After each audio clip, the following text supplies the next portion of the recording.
Hello and welcome to this video, and I'm chuffed to bits to have my old mate Rob Reed here. How are you, Rob? I'm good. All good. All good. Now, Rob's going to be my special guest, but we're much closer than that. You know, I've played on a Magenta album back in the day, and a few of the Magenta tracks, and we had a band called Kiyama, and I've been involved in various other projects of his. And he's a force. He's a force of British prog, and I've always felt that Rob takes his influences, you know, from all sorts of different music. But there's a strong Yes influence there, but there's also a strong Mike Oldfield influence in your music. And if those of you who don't know, if you are Mike Oldfield fan, you need to check out Rob Reed's project called Sanctuary, which we will be talking about later. But I thought I'd call Rob Reading because Rob, I'm not that knowledgeable on Mike Oldfield. Shocking. Shocking. I don't know what it is. I don't know why that is. And but there's many bands like that that you think you know them, and then you Yeah. don't know them. So I thought I really want to cover Mike Oldfield on the channel because he's sold millions of albums. He's got one of the biggest albums of the 70s. His stuff's been featured in major films. He's done some incredibly large scale gigs, and yet the prog world seems to shuffle him to the Right. side. Do you think that's true? Definitely. Yeah. It's really weird with Mike Oldfield music. It's you can't really put it into a category, and that was the problem with him with record companies. The same with, um, within prog. Prog is the closest, but there's everything in there. In Tubular Bells, for the first in that 25 minutes, it goes from classical to rock to folk to jazz. It's got everything in there. Mm. So the record companies didn't know how to what to do with him really, Yeah, and there's almost like in certain places little bits of quirky comedy and oh, narration and massive. sort of Peter Monty, the Monty Wolf and Python, Monty yeah. Python, and all that, and that was it's a massive influence on him, and record companies just didn't know what to do with him, and I think over the years, you know, everybody knows Tubular Bells. Tubular Bells is bigger than Mike Oldfield. If you said to someone you play Tubular Bells, they go, "Yeah, that's The Exorcist." Do you know what I Mm, mean? Like they yeah. wouldn't go, "That's Mike Oldfield." The album, that one album, is eclipsed his career because he's made 20 albums. But that first 3.5, 4 minutes of Tubular Bells is bigger than the name Mike Oldfield, which is really weird. But I'm a massive fanboy, and when I was young, he was a massive influence on me, massive, huge. I remember buying. Well, we both fans of these Big Terror theme albums, aren't we? Mm, The yeah. Jeff Love and his orchestra. Yeah, yeah. My brother bought one of them, and it had a funky version of Tubular Bells on it with Oh, was it drummer. the was it the horror one? Yeah, the horror one, Yeah, and yeah, like yeah, doors and rollerball and all this yeah. on there. And it had Tubular Bells, and I thought, what the hell is this? And it had lovely funky bass and drums. So I nagged my mother and father to buy me this album for Christmas. And I went into the shop. I must have been about 6 or 7. And the guy said, "You sure you want that for him?" Because I bought two albums, The Sound of Music and Tubular Bells. They were my Christmas presents. And I remember bringing home Tubular Bells on a cassette, and I had like a mono cassette player and putting it on and waiting for the drums to come in. And they never appeared on all this funky bass. And then I turned over to side two, and there was some howling banshee screaming, this caveman thing. It was such a shock to buy it. And I was like, what the hell is this? But I must have played that album to death then. I just played it all the time, and then scrimped up money and saved money to go and buy Hergest and Ommadawn. And they are the sort of Holy Trinity. The Holy. That's what I really. That's how I'm going to advertise this video is around this Holy Yeah, Trinity. that's what it But I is. want to go a little bit Yeah. beyond that. Oh, yes. Yeah. But they're all three are classic albums, aren't they? Yeah.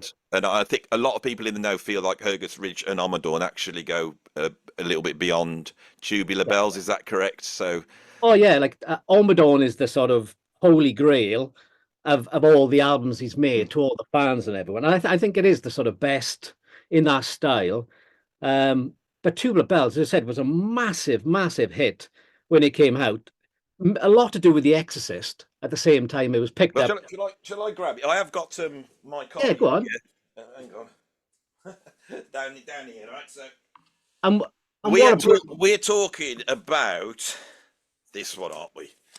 oh yeah. Anybody ignorant enough to not know? If you look at that cover, that's one of the most iconic album covers ever. ever. You know, you look at it, instantly what it is, but it was so unusual at the time because it was one man playing all the instruments. It was just as we were getting into 16 track recording.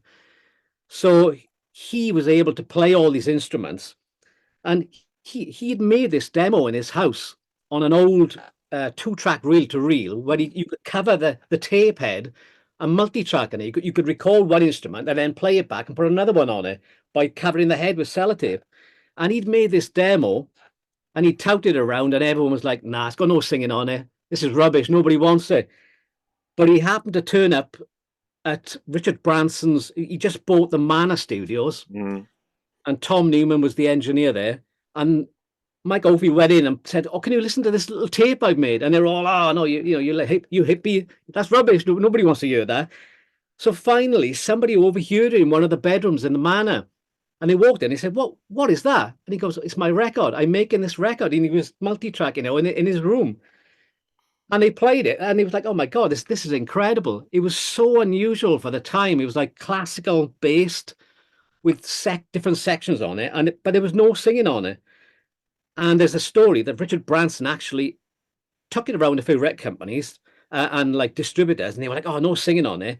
And he tried to put singing on it against Mike Oldfield's will, and Mike Oldfield sort of broke into the studio and they were trying to put vocals on it, which would have been terrible, but it was so groundbreaking, as I said, because it was one man playing all the instruments. It was 20-minute bits of music as well, that was unusual.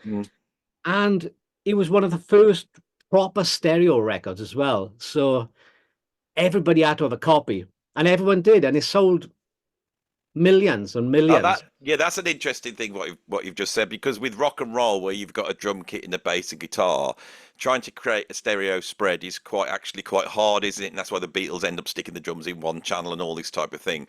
But when you've got very sort of high pitched tinkly instruments, you can spread them a lot around a lot more, and so that's very interesting. So it must have been like cinematic for people when they bought it. It must have been an experience that was filmic.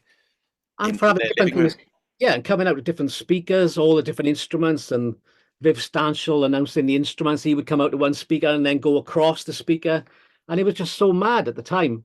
Dark Side of the Moon was coming out as well, and all these records were using 16 tracks to be able to do it. But Mike Oldfield was one of the first to think, "Oh, hold on, I can play this."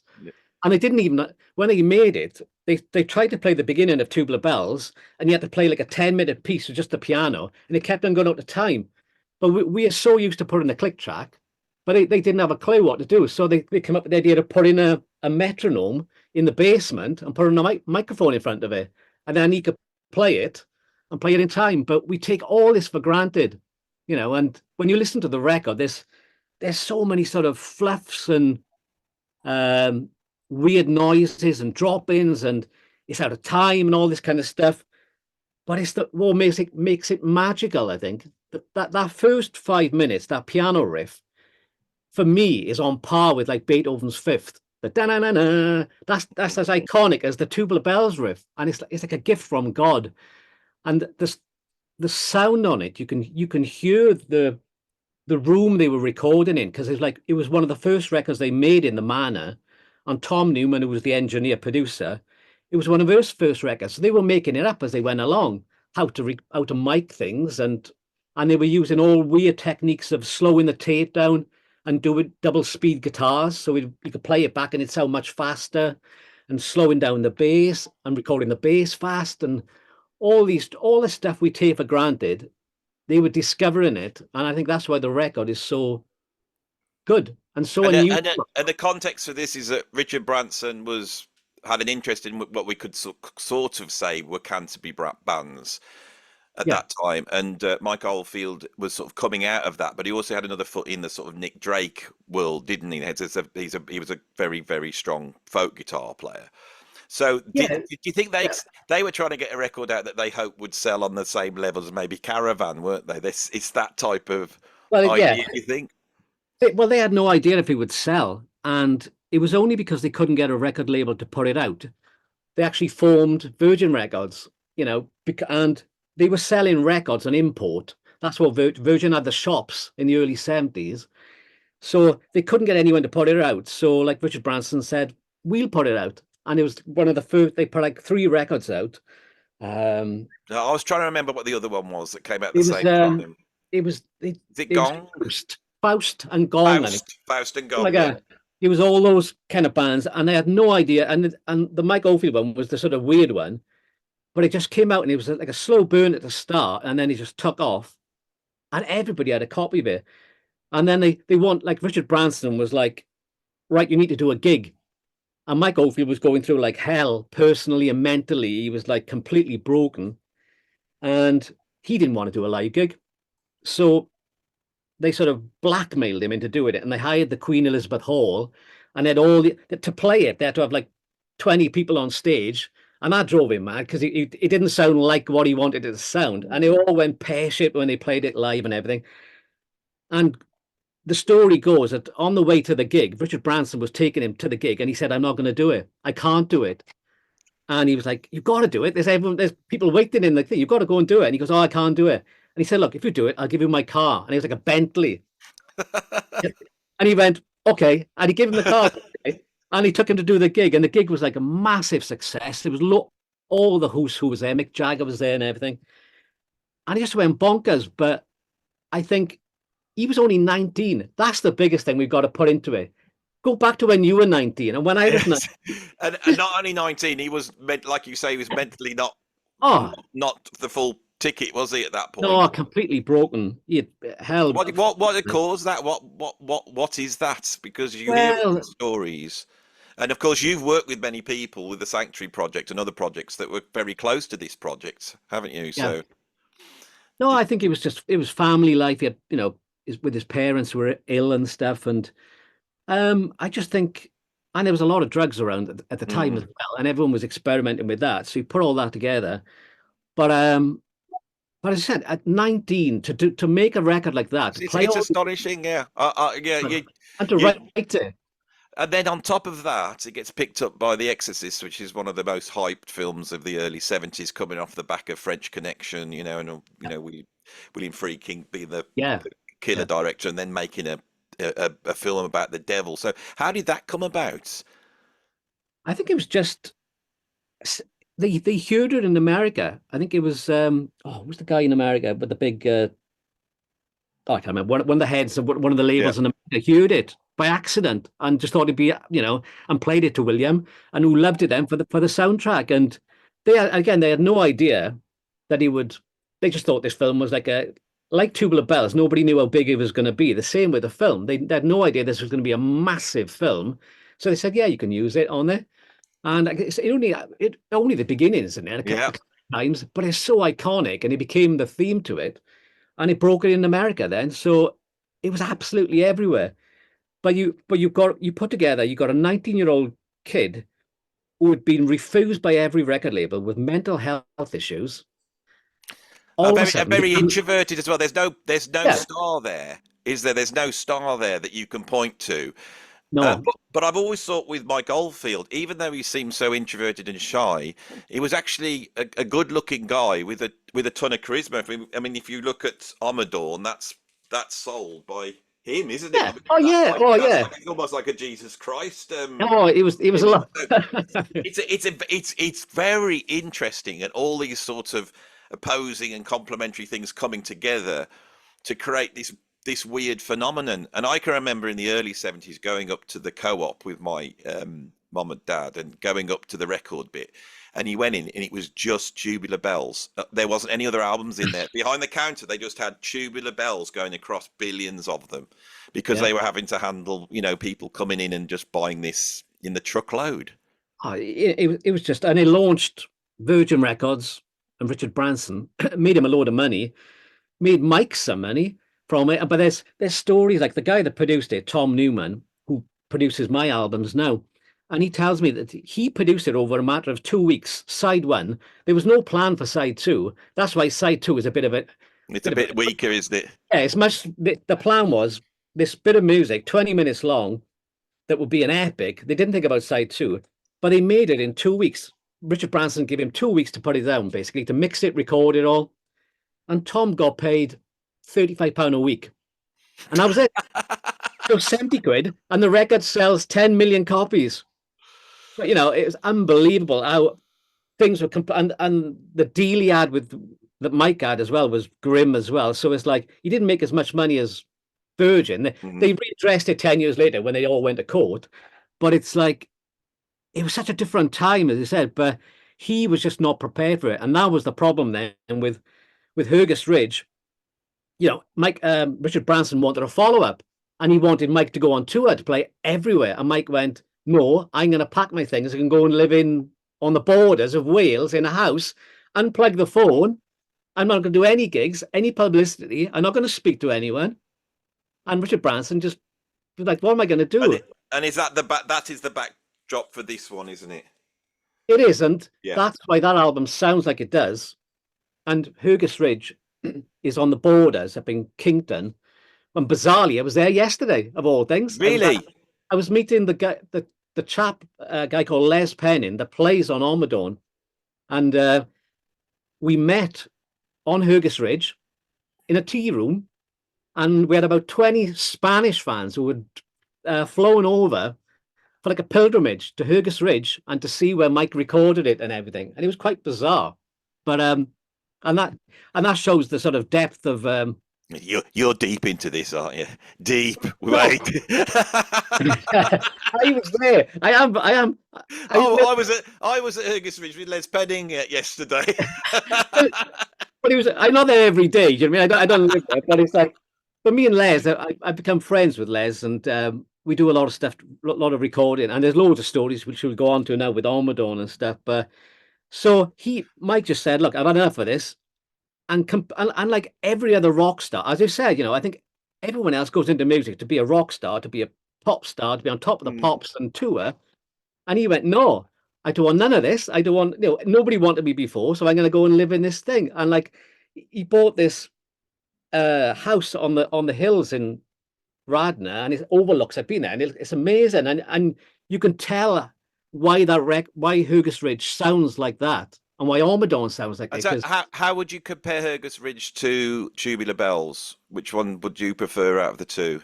it's completely different. And it's to me, I can hear where the albums were recorded, which is really Mm. bizarre because Tubular Bells is recorded in London and the chaos and stuff, and it's almost grey and metallic Mm. and things. Mm. I'm talking, Yeah, yeah. Now I love and then this. This is what we need. and then Hergest Ridge, you can hear it. You put it on, and you got this first 5 minutes of calm, and it just sounds like you're standing overlooking all Like these.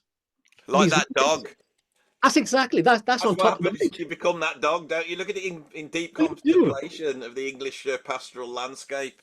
And that's what and he was listening to a lot of albums by Sibelius, a lot of classical composers, because the keyboard player David Bedford, who was in Kevin Ayers with him, Mm.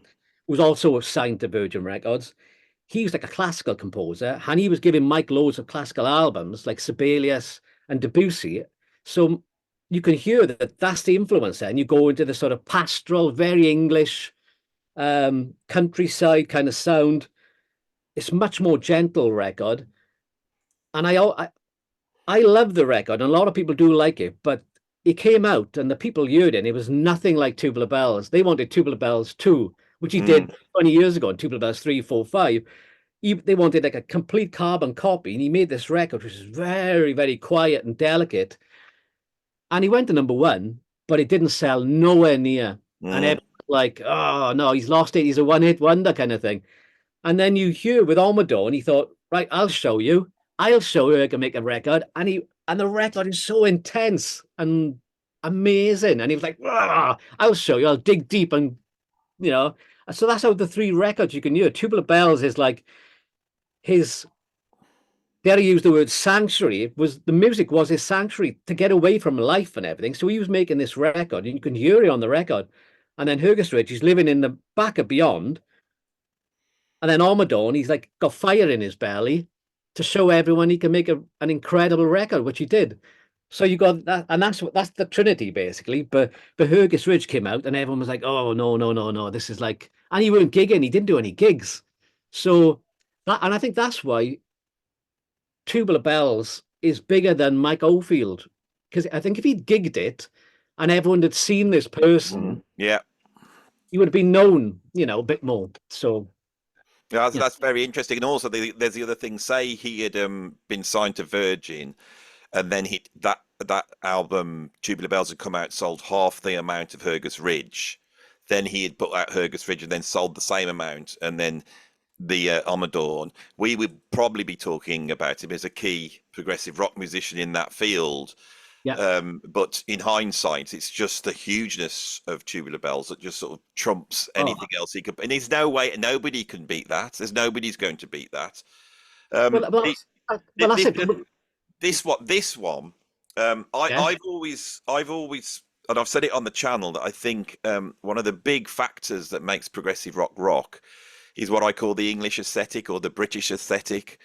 yeah, And I think the sort of heart of that is the evocation of the landscape. And I think yeah. Jethro Tull were very good at doing that, especially on songs, Songs for the Wood, which is I think is my favourite Tull album. And then Gentle Giant could do it to some case. Yes, had it in there.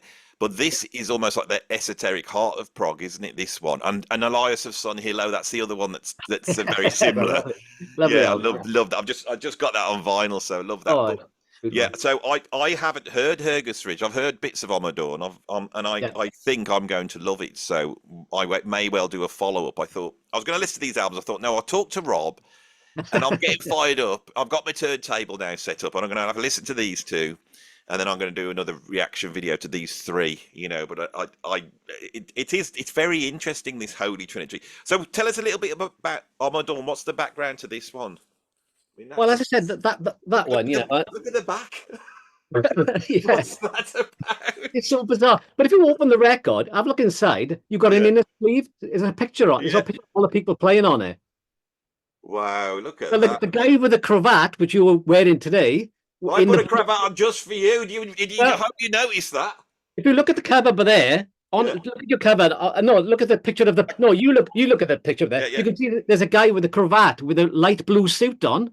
yeah. That's that is Les Pennin, who I met Oh, yesterday, and he comes into the picture, and he brings a lot to this album because Mike was living as a recluse just on Hergest Ridge, and Les Pennin was living in the same town in Kington. I had no idea who Mike Oldfield was. Les comes from a classical background, playing the recorder, and then he is looking for a guitarist to be in his folk band.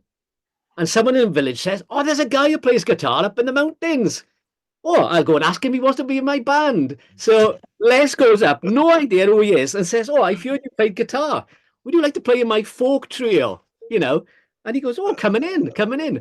And he goes in, and Les plays him some stuff, and he plays him the Christmas. And Mike goes, "Oh, I'll have a bit of that." And then they become really good friends, and they go and play in a local pub in the corner, just the two of them. Mike plays guitar. Les plays all these old English Christmas carols and folk tunes, and nobody knows who they are. Like Mike is the biggest person in the world, and they just get him fed, and they drinking wine and having an amazing time. And it's like I listen to these stories, and I think, my God, it's like that was like an hour away from where I live up in Kington, and this was all going on. And they every night they go and get drunk on wine and lovely food in this place called Penrose. What was it? Penrose Court, and it was like an old big house and stuff. But they had a bar in there, people going to have food in there, and they would play in the corner. Nobody knew who they were. because Night after Mike is a very, very able guitar player, isn't he? Especially the sort of finger picking style that well, it's all like that. Bert Jansch, John Renbourn. They were Yeah. his heroes, Bert Jansch and Pentangle and all that kind of stuff. He Mm. loved it. You can hear all that, and he's incredible. And when he plays electric guitar, he plays with his fingers. He got Yeah. really long. He doesn't play with a plectrum. He plays with these long nails, and he dampens. It's like he's playing an acoustic guitar. So he plays electric, and he can play really fast, but he uses all the fingers to pluck the strings. Mm. So Les and him are having a lovely time. They got no idea what's going on in London. All these records, and everybody knowing them. They live in a way in the middle of nowhere, making this album, and then Les is introducing him to all this sort of folk stuff, all these little tunes. So he's taken that on board, and you can hear that through all Ommadawn, and there's all this like he had African drummers up there, and whatever they wanted, he would phone Richard Branson and say, "Oh, we need 4 African drummers." Okay, they would come down, climb up the mountain with all the gear, record, and then they go home. And he goes, So "All right." where was he recording this? Where did he record Ommadawn? It was the same place. It was the last he did 2 albums. He did Hergest Ridge and Ommadawn in Kington on the borders in this reclusive house. And Paddy Maloney came down and played Helium Pipes from the Chieftains. He's on it. But there's a great story from Les where Les would be the person that would handle the phone calls. Mike didn't want to speak to anybody. So the phone would ring and Les would go, "No, he's not here. Put the phone down." And one time the phone rang, there's a woman on it saying, "Oh, is Mike Oldfield there?" No, no, no, no, no, no, no. "Oh, are you sure he's not there?" "No, no, no, no, there." "Oh, no, no, he doesn't want to know. He doesn't want to know." Does he want to come to a film premiere with me?" "Mike, do you want to go to a film premiere?" "No, I don't want to go anywhere." "Okay, sorry. Who is it?" "Oh, Elizabeth Taylor." "Oh, sorry." It's like they were just living this wild, She'd seen that, hadn't she? well, I was, and he just completely didn't want to know. And he was making, and then so he made this record, and he had fire in his belly. And you listen to Ommadawn, and the weird thing on there, they were using 24 track tape at that point, 2-inch tape, and he'd recorded the album. And I think back in the day, there was like there was a problem with the oil. There was oil strikes and stuff in the early 70s. Yeah. Oil. And these tapes were rubbish. So they recorded the whole album. And because he does multi-track, which means rewinding the tape and re-recording, the tape fell apart. He had to go and re-record the whole album again. I've heard the original version, and it's nowhere near as good. When you went back, don't you find when you're in this studio, I try and this happens to me all the time. Actually, happened to me yesterday. I was editing a video and I'd spent 3 hours on it, and the video editor, when it crashes, it's auto saves, so it crashed. I thought it doesn't matter. Opened it up, there was no auto save. I just couldn't find it, and so the 3 hours had gone, and I was really annoyed. But then I say to myself, do it again, because you've just rehearsed all this, and it's always better, isn't it? Because you step through with a lot more calm. You think it's going to be daunting, but you actually go, "Oh, we know what to do next."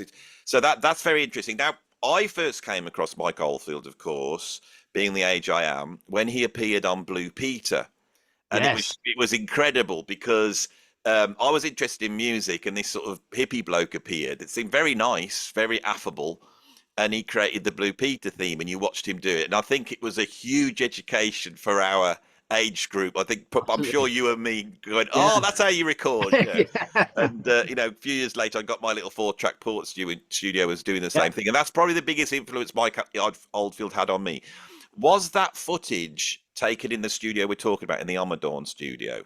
No, that was in the next studio he moved to. Then he moved. He got a bit more sort of he went out of this. He had this bonkers therapy in London, which is like all this. Well, that's what I was building up to, because when I was younger, he seemed quite extrovert, and it seems like a completely different personality. And like I said, he seemed very affable.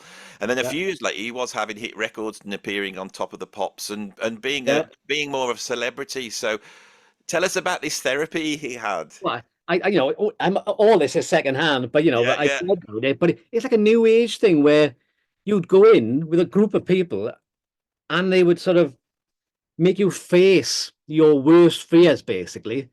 And they would shout at you and destroy you over 3 days and break you, wouldn't have sleep and everything. And in the end, you'd crack and everything would come out. And then you would sort of be basically reborn. They would all jump on top of you, and you'd come out and you'd be reborn. And he went from being like not speaking to anybody, doing anything, to like phoning up Richard Branson and say, "I want to go on tour with 80 people. I want to take an orchestra up with me. I want to do this." And he went to America, made a record with all these session players, made a disco record, did Blue Peter. And it was like complete change of person. But then loads of people sort of look at it and go, "Well, did that destroy?" That's what I wanted to. Yeah. So what the albums that follow on after this? What have we got? Because I haven't got a clue. I know there's QE2, Incantations. I know I can name a few, and then the Endless Tubular Bells reworks. I mean, who would want to do that? Well, this is it. And he was making Incantations, after Ommadawn, which was like it's like a double album. And the first half, you can tell he hadn't undergone this change. And I think the record company were worried. They didn't know what to do with him because they couldn't put him into a category. And they were like, "What do you do next? You've made 3 albums like this. What you can't keep just making these records." So they introduced him to like Steve Reich and Philip Glass, and he sort of went that route. And you could hear it. It's all this classical, bonkers, complicated, strings going for like up at every scale and all this weird stuff. And that's the first half of the album. And then he had this and underwent this therapy. And then the next half of the album's got drum kit on it, and it starts going a bit. And then the next one, Platinum, which I actually like. He went to America and played with session players because I think the problem is it's so much work to do it on your own. Because I know a little bit because I'm doing the albums myself, these Sanctuary albums. It takes so much work when you're doing it on your own. By the end of it, you're like, oh my God, I'm sick of my own company kind of thing and having to play all the parts, and you miss the interaction. So he just went, well, I want to be in a band. I want to play with people. And he did all this kind of stuff. And there was talk of him being in a band with Steve Winwood, did some stuff with him. That didn't quite work out. And then all the rest of the albums, and then he had a hit with Moonlight Shadow. And that was because the record company said, right, nobody wants this instrumental crap anymore. You want hits records. You could make half the record instrumental, which he did, 20 minutes. The other half got to be singles on it. So he went, all right, pick up acoustic guitar and wrote Moonlight Shadow, which was a massive hit, and relaunched his career in Europe. And the thing is, every prog band that once they realised the writing was on the wall in the late 70s, they all start to make a shift. And, I think Asia pull it off, Yes pull it off, but most of them don't pull it off. And if you really want to see something horrendous, you just buy an album of Steve Hackett trying to have a hit record, in the early 80s. But Mike Oldfield pulls that off, and he actually pulls it off with a song I really like. He didn't have to go to American AOR. He remained true to his sort of Englishness and did a lovely song. And the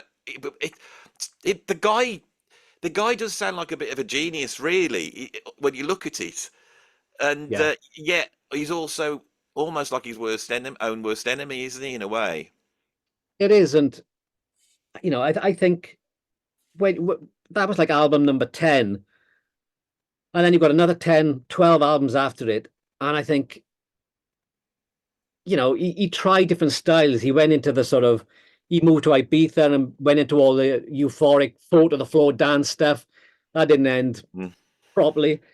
And then he was like, let's give us another Tubular Bells. Then it was Tubular Bells 2, produced by Trevor Horn, which is not bad, but it's like, okay. Then Tubular Bells 3, and then his last album was Tubular Bells 4, a little bit of that.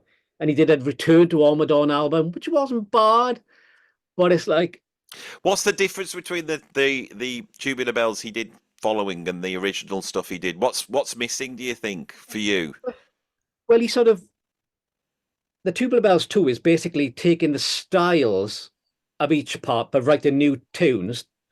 But then he did actually re-record Tubular Bells because he said, he was so out of tune, out of time, I'll re-record it perfectly, absolutely perfectly. And it was dreadful, and everyone hated it because it was all in time, but it had no character whatsoever because with computers, it was just like, well, why do I want to play the first riff for 20 minutes when I could just loop it? Do you know what I mean? It's like... And the thing is, I think the skill, that sort of almost like autistic, perfectionist approach was very, the sort of Steely Dan, Mike Oldfield approach, where you really are trying to get it all perfect. Yeah. In the 70s, when they had multi-track, it was a brilliant thing because you're fighting the technology.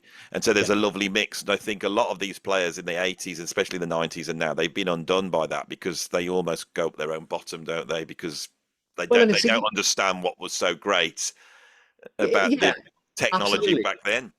And it's easier now. I know you got to think this guy had made 20 records, done everything, played everywhere, had hits, had the money, done everything. And you're like, what gets you out to bed in the morning? Do I want to spend 1.5 years making a record on my own? Do I want to do it? And I think, no, he's a recluse and nobody knows what he's doing, where he's at. You're living in the Bahamas, but you haven't released anything for like 4 or 5 years. And you're thinking, well, what drives you forward as a musician if you've especially when your first album was your best. So what? It's all downhill. So that must really play with your mind, especially if you're not in the best state mentally. And I, he's never done anything else. It's this is the trouble with people that become famous in their teens, is that you're world famous at 19. Then what do you do? If you've had a normal job and you've lived a normal life, you can sort of measure it against that. But I don't think he can he? you can't, and it just messes with you. And I think the other thing is that at 19, being given like £1 million when you had nothing and you were living in a bed sit, in squalor, it's like what that's going to play with your head. And I think he really suffered from sort of paranoia of everyone wanting a bit of him. So he fell out with everyone. So you can see it. He'd be friends with someone for one album and then he'd fall out with them and then he wouldn't be on the next one. He'd be completely gone. And then the live band, if people would come and go. And it's really hard when it's just you. You haven't got a Mm. band to sort of, it's just you handling everything and the pressure of it and relationships and you've got the money and the stardom. It's not a good combination to have, but and I think you've Well, I got to think be. when you're in a band, also, often you will have insecurities about what you're doing, or you might have insecurities about the music, especially when you've worked on it for a year and you're so close to it you can't Yeah, even hear it. And I've found so many times that other members going, "This is really good, Andy. It's really good, and you've played well. Don't worry about it," because everyone's trying to make it good. If you haven't yeah. got that, your brain could just go off. So it's a fascinating story. So you've spent the last few years with your Sanctuary project, which is not you're not redoing the albums. It's not like a No, tribute to Mike Oldfield, and it's developed its own momentum. yeah, But can you tell yeah. us how you came to do that? Everybody always knows that I'm sort of influenced by Mike Oldfield. And every interview I would do with Magenta, I would say, why haven't you made a Mike Oldfield type album? And I was like, oh, I knew it was going to be hard anyway. I thought, no, I haven't got time to do it. I'm doing Magenta, blah, blah, blah.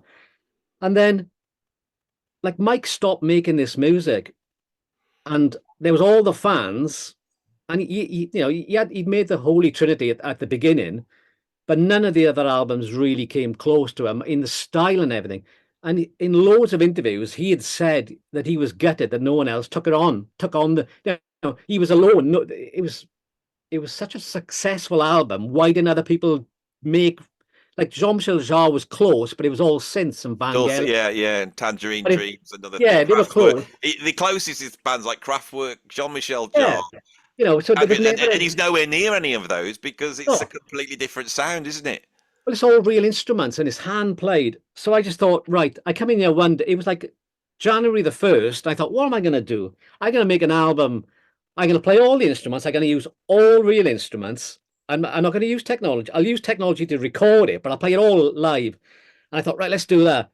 And I wrote this stuff. It took me like about 4 or 5 months of playing this stuff, and it was all shaping up, and it sounded lovely. And then one day I thought, right, I needed tubular bells, timpanis, marimbas, Glock.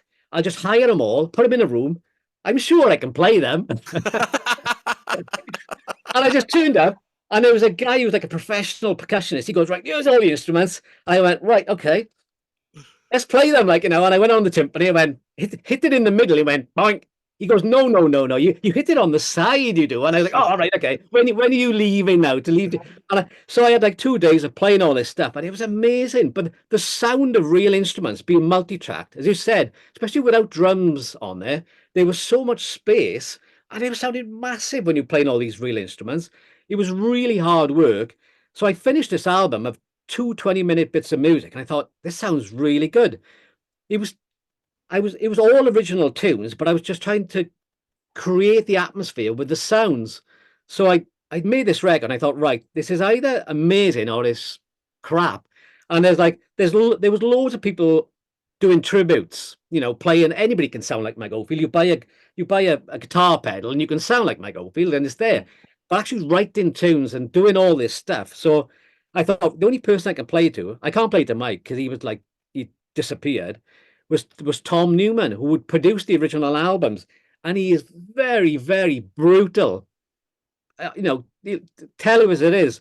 So out of nowhere, I sent him a copy, And I heard nothing, and I thought, oh my God, he hates it. And then he phoned me up. He said, is this you playing all this? And I said, yeah, yeah, yeah. He said, oh my God, he said, it sounds amazing. You sure it's not Mike? He said, trying to get it done for cheap. He's like, it's not, he wants me to produce it on the cheap. And I said, no, no, no. I said, it's me. It's all me. And until I actually met him, he was still convinced it was Mike trying to get it to produce his album on a cheap. And I said, no, it's me. And he said, oh my God. He said, I get sent stuff all the time. He said, but it actually sounds amazing. He said, what do you want me to do? And I said, well, can you just sort of listen to it and tell me where I've gone wrong, basically?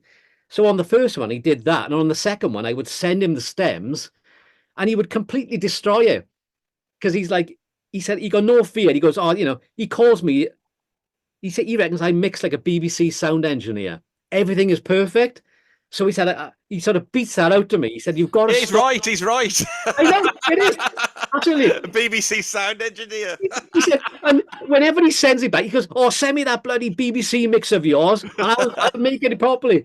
And he send it back, and I'm like, how did you do that? I've got all this gear. He's got like a really simple Mac with an age-old Cubase on it, and it sounds incredible. I was like, how'd you do that? How'd you make these instruments all fit and go massive and small and sound like they? He goes, well, that's what we did back in the old days. We would never plug in. We knew how to do it all. So I would send him all my stems, and he would send me back, and I would love it. I would sit there at night, the headphones on, play it, and my album would be completely transformed. And he would do things I would never have dreamt about. There were certain things I'd go, oh my God, that's overstepping the mark. So I would take all his best ideas, bring them into mine, and then we would sort of make a compromise and put the record out. But we put this record out, and I didn't have a clue what I would have, what the reaction would be. And it was really weird. The first album I put out, it was as if, oh my God, I was the devil incarnate. I can remember, yeah. And I can remember people asking me about it as though you'd gone mad. It's like Rob Reed's been doing all this prog and he's got his magenta and all this other stuff, and now as though you were indulging something you shouldn't indulge. Well, I upset him. Gary Glitter tribute album. Well, it was so left field, but I upset the Magenta fans because they were like, "What are you doing?" And then the Mike Oldfield fans, like 50% of them, went berserk. Like half of them were like, "Oh, thank God someone's making this music." The other half, oh my God, there was a death threats. Like the abuse I had online was so, it was so nasty, and it took a lot to even like open up. Sometimes you could go, oh, I can't read it, I can't. But you had to read it, and you were like, this is terrible, terrible, terrible. And when he made a record, I haven't killed anybody. I'd made a record, but it was so abusive. I don't worry, I get that now from YouTube in the hidden comments folder. I feel resilient. I'll open it up, and it's just horrendous. It's just some people just are bonkers, and you have to. When you do, and I learned you can't. I tried to argue it and say, well, Mike wanted someone to carry it on, and Mike wanted to do this. I've done this in the best. This is like the biggest form of flattery that I've spent like 6 months making this record, which was hard work and cost. I didn't do it for a laugh. I didn't do it to piss anyone off. So, but over the 3 albums, well, I've done 4 albums I've done, slowly everyone has come around, and now everyone understands that I've done it for a good reason. And it is hard work. It's really hard to do. But I love doing it. What it allows me, I got 2 different audiences now, which is really good because I got all the prog Magenta fans. And then there's a small percentage that will actually listen to the Sanctuary stuff, but all them buy it. And then they all think that I'm this like whiz guitarist. And I'm like, no, I'm a keyboard player that plays a bit of guitar like Mike Oldfield. Yeah. So when they hear this other stuff, they go, why are you playing keyboards? Why aren't you playing the guitar? But so it's done really well. But the biggest problem came, of course, I make this record in the studio where you can stop and start and use Logic. And then it was like, oh, we want to see it live now, don't we? Oh, I remember you calling me up. I was sat on my bed upstairs chatting to you and saying, Andy, do you want to play on this live gig? And I was going, yeah, I'll do it. And you'll go, yeah, but you've got to play exactly like the album. And I was going, yeah, I'll do that. And you go, no, Andy, I just couldn't have done it. Oh, I'm Scott. Well, I've this got is the no thing. self-restraint. But that was the problem. You got it's like a jigsaw puzzle. You can't. And when we play it, it's 20 minutes. It's got a click track and it's got a voice going one, two, three, now, now, now. And it's a tempo change and you're off. And the whole band are like, and if you mess up, you've had it. And to play it live, and then I was lucky enough to get Simon Phillips to play drums because he played on all the Mike Oldfield stuff. I thought was I've got to get him to play on the records. That'll be amazing. And he did it remotely and he was brilliant and the sound was stunning. But to play it live, like I can play a keyboard, I can go play a keyboard, and if anything goes wrong, I can close my eyes and carry on and do it and get myself out of trouble. Playing guitar, as you probably know, there's nowhere to hide. When the guitar is really loud and it's coming up like, and you know you got to press that overdrive button and play that guitar solo. Oh my God, that was a different world. I didn't like that at all. I found that Well, there's no the thing, hide. I got hired a few weeks back to do this piece for a dance group, and rather than playing drums, I was playing samples. So there was some electric kits because I've really been getting into electronic samples, but a lot of it was just triggering loops in time. The piece was 20 minutes long, and it was scored. So all I'm having to do is stop and start samples. But it was just impossible to do because if you miss Oh, one, that you have to start again. And so what we did in the end is that we got the Cubase file and we actually exported that as a video and we put yeah. markers in it and the click and the cues, the whole lot, so we could visually watch it going across. You could look Oh, at, oh, that bit's coming up. We'd labeled them. And for me, that's a really difficult thing to do, but I must be on it. I pulled it off and I really enjoyed it. And yeah. so in the future, I'd love to try to do something like that with the actual video in front of you, Yeah, so you yeah. can Oh, see it. Because it's nowadays you do want to replicate what the door is doing. It's I think that's an interesting to do and try and find how to bring in the live performance into something that's so structured, because if you don't, you miss out on all the voices and sounds, because obviously you can use samples and all that type of yeah, thing. yeah. No, Have you ever seen Pat Metheny's or heard Pat Metheny's Orchestrion album? I've heard it. Yeah, yeah. Yeah, the one where he got all the instruments and they're like sort of robot instruments and you can That's it. play Yeah, it yeah, in yeah. the Oh, car. Yeah. if only, innit? That's Oh the well, thing. I wonder whether this is another level of it, is that you could almost have you could almost get a MIDI version of Tubular Bells by having all the real instruments hooked up with Yeah. like, and imagine that you could just program it all and it's actually being Oh, recorded in the room live. That'd be an incredible thing.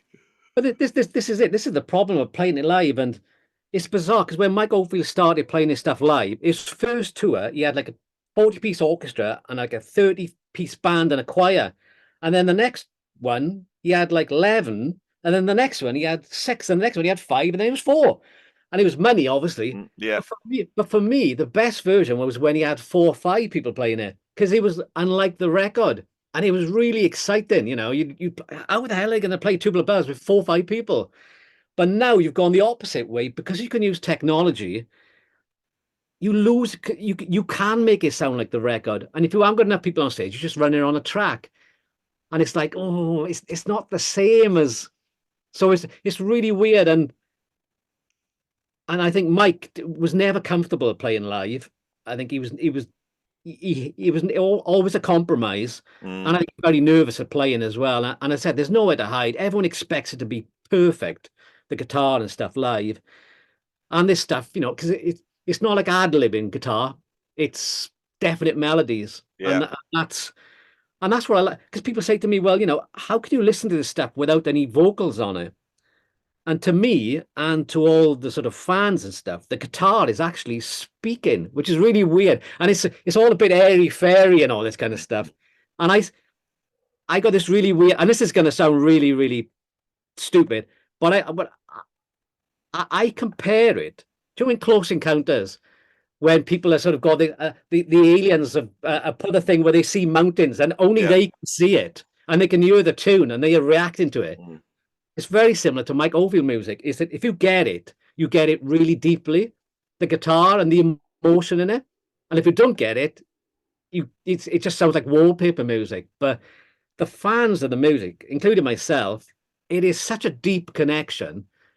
It's bordering spiritual. Do you know what I mean? It's really weird. And And if you talk to Mike Oldfield fans, if you surround yourself by them, they will tell you this, and it's really, really weird. And I am, and that's the hard bit when I'm making these sanctuary records, is trying to create that intense emotion in the playing and the music. So hard to do to nail it, and that's where Tom comes along and goes, when I send him a 20-minute bit of music, he cut half it out and he goes, that's crap. That's rubbish. And I've spent like 6 months on it. Oh, that's rubbish. That's waffle. And so, but it makes the record better. And I think Mike was lucky to have somebody, as you said, everybody needs someone to tell them. Because I think every musician's got an ego, and you've got to have an ego to see things through. So you've got to have belief in what you do, but not at the expense of not listening to wise words. And I love. I've said all art is a balance. You're trying to balance two things, and when you can balance, there's like you're always trying to balance two opposing things, always. And if you could identify what the two things you're trying to balance, and I've always say it's almost like chaos and order. You want things ordered, but you want some chaos, and then there's all different types of that in terms of the lyrical content, the mix, the production. And it's like what you're saying is you're very orderly in your mixes, and Tom's more chaotic. And actually, in the middle is just the Goldilocks place, which is where it just starts to come together. And when you feel that, it's beyond you, and it's sort of beyond everybody involved. You suddenly go, "Well, we've got something now," and that's probably what you're saying about with Mike Oldfield's music, is that feeling that it's beyond him almost, that he's tapped into something. And all musicians say this. And my spiritual beliefs have started to shift recently doing the channel and talking about it, because I'm thinking, what are we all talking about? We're talking about something that's out there, that's out there rather than in us. Our ego's in us, but the art is out there. And when you look at that dog staring out into the landscape, he's looking for it because he can sort of see it. I think this is what I find fascinating about it all. It is, and he's captured it on the first 5 minutes of Tubular Bells. There's something captured in that piano riff. I listen to it. I can hear the room. I can hear the playing. I can feel it. And there's something on there that is more than just, because he's re-recorded it and people have replayed it and it's never there. But there was something captured on there, which is, as I said, I've always thought it sounds like breathing. It sounds like a big breathe in and a big breathe out. And that when you look at the cover and you see those waves, it feels like the sea is coming in and out in a sort of cosmic breath, if you know what I mean. That's what there's something very, unlike Jean-Michel Jarre and Tangerine Dream, there's something very ancient in this music, isn't there? It seems to go back through layers of sort of almost like English, British history. Yeah. It seems to go back through those to a sort of, medieval aesthetic, and then even back further to almost like the Druids and all that type of thing, It's all that, and I think, it's a little bit like Stonehenge by Spinal Tap. This is the problem, but what we've lost now, and I think why there'll never be another Mike Oldfield, is because people don't listen to. I remember as a kid, and what blew my mind, I would lie in bed with my headphones on. I'd played Ommadawn or Tubular Bells, and it would be like out of body experience, and that's airy fairy, but it was. No, that's why we're all here, isn't it? It's like that's why we all love it. You have an experience like that, and you want to be so deep into it. That's why you all learn to play the instruments, because you go, "Can I get into this? Can I?" And then sometimes you get into it. It's a brilliant talk. This is because we've gone to the fundamental thing, but I'm going to pull it back a little bit. I can remember when we were working together and you were working on this first Sanctuary album, I kept saying, has Mike heard it? Has Mike heard it? And you went, no, I don't know. I think he may have heard it. Has he heard it? And have you heard anything back from him after how many years? No, well, he must have heard it because it's everywhere. It's all over all the Facebook pages and everything. He must have heard it, and I've heard nothing from him. And so he's a funny person when it comes to all this kind of stuff. As I said, I think he's very weary of people making money on the back of him. And I hope that he doesn't think that I'm just doing it for the bucks and for a laugh, because it's a serious endeavor. It takes a long time and a lot of graft to do it. But these projects, once you add it up, you're doing it, and if it's paying for you to do it, then That's a Oh, result, isn't it? It's not like well, you're walking away and then go, right, I'll take this £250,000 off to the bank and I'll get oh, a house in Bahamas.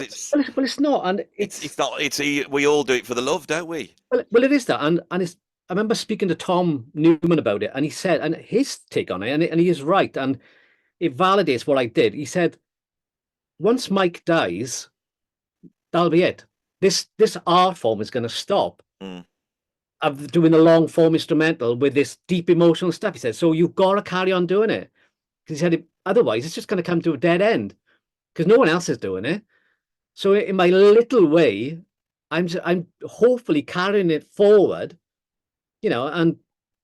and some Magenta fans do slowly come over to it and listen to it and go, oh yes, it's pretty good.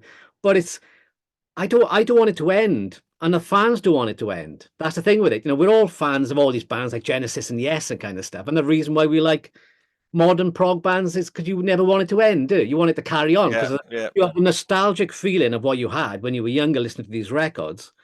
So for me, I absolutely love doing it. And it's what I was born to do. It's in my DNA. Like And Magenta, do you you feel know, like the first album when you had this idea? Now you've done all these albums in this yeah, style.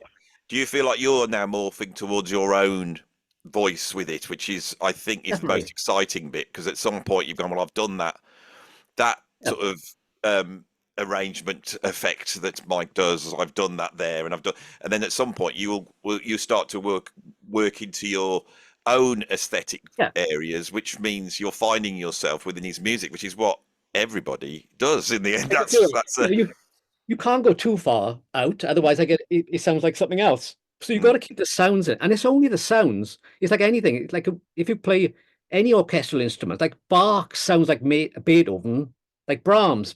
mm, Sonically, they sound the same, but they write different music. They use the mm, same instruments.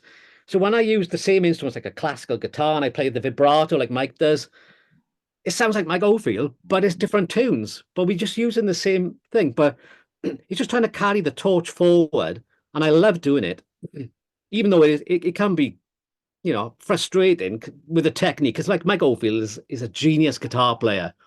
I ain't that. I can play keyboards really well. I can play guitar reasonably well, but I'm never going to be. He was a virtuoso, so I got to, so my straight. I got to go somewhere else with it. I can't play a million miles an hour, but it's getting that emotion in there, and that's the battle. But I just hope that that he sees it, realizing that is not it's not taking the piss in any way, and it's not trying to make money off it. It's the highest form of flattery that I'm prepared to spend 6.5 months making a record because I want this music to carry on. I want this style to carry on. And if there's yeah. someone that comes along and listen to what I do and thinks, oh, I'll have a crack at that as well, great. But Well, it's it's like when Cream and then Hendrix come out, and suddenly you've got a band with only one guitarist, and there's a certain dynamic in there, and suddenly the power trio's born, and there's a whole set of things that Cream and Hendrix are doing, and that's begat a million bands for the yeah, rest of the time because the power trio is now an established ensemble. There's all these established ensembles, and I think what you've done with this is going, this is actually a really great sounding ensemble, and there's more you can do with it.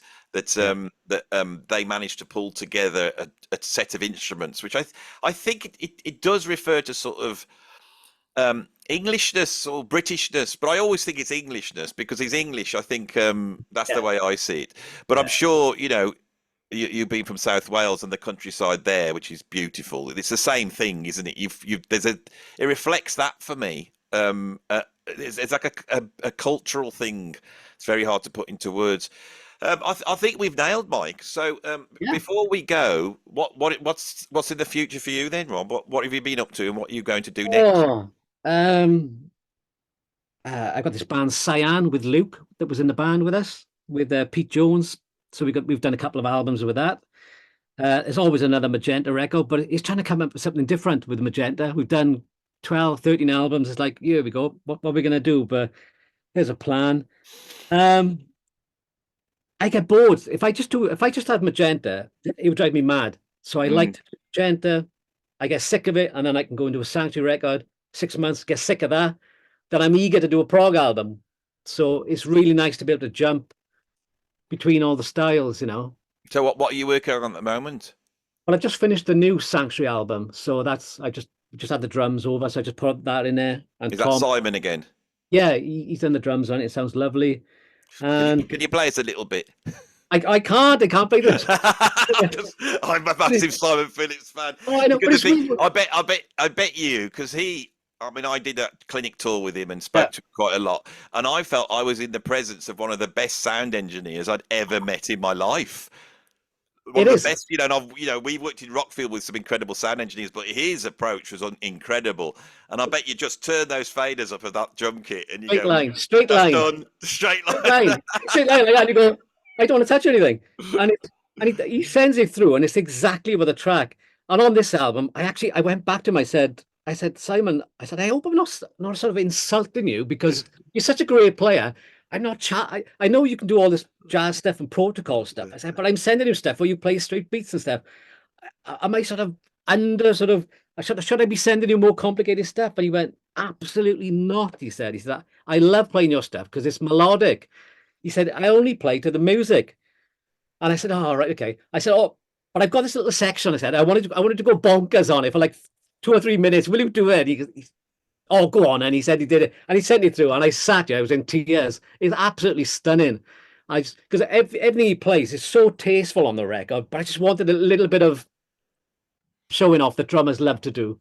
And I Yeah, just, but yeah, Simon's got he's got a whole vision of what he's doing on the drums. It's proper genius in terms of yeah, the way the drums all work together, and yeah. the fact that he's playing a large drum kit which is all mic. So even if he's giving you a straight groove and not hitting all those toms, Oh, they're all responding. isn't it? Yeah, Yeah, yeah. and most of us we're trying to fight that with gates, but you don't with Simon because It's he's all got it. open. Yeah, it's Yeah, all open. unbelievable. It's an incredible approach, and I've always felt he's one of the great phrasers on the drums. Oh, oh, it's so, When he's going bonkers, it's always still it's within his reach. I mean, he's so phenomenal. I got asked to do a project that he played on a couple of years ago, and I had to say no because they'd taken this classical piano piece and Simon had orchestrated these drums, and it was like rubato and everything. And I sat with a pen and paper trying to transcribe it. I couldn't even get the 2 bars written down, let alone play it. And no, I no. rang him and said, what did Simon do? They said, oh, we just sent it over, and he got the score up, and about a couple of hours later it came back, and you realise it's in a different league. Oh, it is. It But it's is. the And same as Mike. Simon Phillips did the experience he had starting in his dad's band, playing in his yeah, dad's big band, and then getting onto session work at the age of sort of 16, 17, playing in Jesus Christ Superstar, all this stuff he's done. He got trained up. yeah, And he was thinking, turning up to these studios, how do we get a sound out of the studio? How can I give them what they want? So when they walk out, they're happy and they're not having yeah, to come in with gaffer tape and start sticking it all yeah. over my No, drum. So it's very interesting. The likes of these we won't see again because nobody's in that situation to be trained up and have that sort of no, experience, no, no, no. So we're in a different world. So once the Sanctuary album's done, what's happening then? Or are you not looking that? Not looking forward, but I don't look past that then. I got Yeah. about 2 or 3 other projects on, it's always stuff on the go, but I just love it. I'm just lucky to be able to do music 24/7, really. So every day I moan and I have a rant about it, but Mm. I'm so lucky to be able to do it. But Well, before we go, one more question. Have you heard John Anderson's latest album? yes, So the is it what? Well, who? So who is it? Band of Geeks yeah, or Yes? Band of Geeks sounds, it's just lovely as to hear his voice in that arrangement. It's absolutely stunning. You know, I just wish they'd all talk to each other. But then, I do. but when you hear that Band of Geeks, the only thing with it, I just thought it blew my mind when I heard it because it was like 90125 on steroids. It had every trick in the book. But I just wish they. It's a bit like Frost. I wish they'd taken a little bit of a calming because it's so intense. Do you mean? I love it, and it's so impressive. I just wish they'd taken a bit of a Valium and made it a little less intense. I almost tried too hard on it, but I love it, and I can't wait. I want to see it live. I Yeah, watched. well, shall we go and see it live? Because Yeah, when I come over, we'll go and see it. I really feel, and I've just done a video, and I've talked about this with about Yes, that John Anderson is Yes. He's the spirit of Yes, and it's once he's singing on a track, you go, oh, that's Yes. So the real Yes have to try really hard to get to that point. and Yeah. I think there seems to be a love there with what he's doing at the moment, which is fascinating. So, but I felt exactly this. I thought, you know, if the both of the bands got together, it would be an Ooh, incredible thing. But obviously, yeah. I think it's got to be Steve Howe that's acting as a Yeah, bit of a that's the problem with it, stick in and the mud. I think because there's it nobody is. else left there to say But to. you know, but then again, my favorite Yes album, like yourself, is Drama. So let's not go into that. That's for another conversation, isn't it? Let's not go into that That's conversation. another video. That's another Yeah, video. I think. Rob, if it's been lovely to talk to you, we've got to keep in touch. If you yeah, ever need a channel to promote anything, you want to come on, yeah, and I always say to everyone I know, if you've got a new album, don't come on and talk about the album. Find something else to talk about, which we all want to hear, yeah, and yeah. then get the album in. See, Oh, because no. most of us are working through influences, so it's great. Yeah, yeah, So definitely. the I'll same be thing with back. Magenta album. Yeah, We'll have a good go on Yes because I know Magenta's there's an yeah, influence from Yes there, and it's interesting to look at how you deal with that and all that type of thing. So this is the main thing I want with the channel is to actually get to a point where if I put somebody on, they actually sell some CDs off it, which I'm starting to do. It does sell CDs. So anybody of you watching, go up. The links in down below. I will put a special link to Sanctuary. I'll put a link to all yeah. Rob. Go and check it all out. Definitely check out Magenta. They're one of the great British prog bands. How long have you been going now? Forever. Too long. 20 A long years? Oh time, my isn't it? It's God. over 20 years, isn't it? Yeah. Oh. So this is a fantastic band, and you don't pull any punches, and you have real playing on it. It's all the stuff I love. So that's great. So shall we say goodbye to our Indeed. audience, and I'll see you Bye soon. bye. Everybody, bye bye, everybody. Bye Bye. bye.